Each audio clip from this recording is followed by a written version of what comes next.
Kenapa ramai gila yang puji X-Men 97? Even aku lepas dah tengok pun, aku bagi 5 bintang daripada 5 bintang. Okay, kau bayangkanlah tahun lepas aku layan X-Men yang tahun 90-an kita pernah layan dulu tu. Aku layan dan aku hanya mampu hadap satu season je.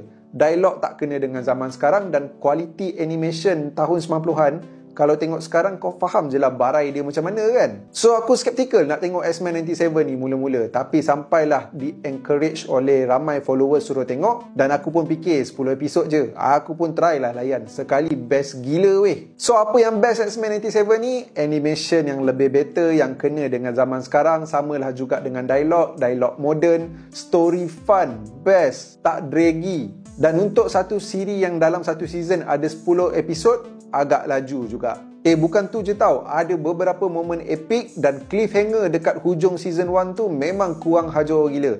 Buat aku tak sabar nak tunggu season 2 yang ikutkan tak tahu pun bila akan keluar. Dan kalau kau tanya aku apa yang aku kurang pasal X-Men 97, secara overall tak ada.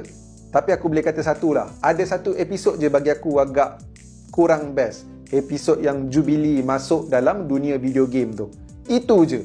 Yang lain daripada tu semua best. Dan kalau korang tertanya X-Men 97 ni pasal apa, dia just sambung balik daripada X-Men yang dulu kita tengok pada tahun 90-an tu. Total ada 5 season kan. Ni consider macam season ke-6 diorang lah. Tapi di macam apa?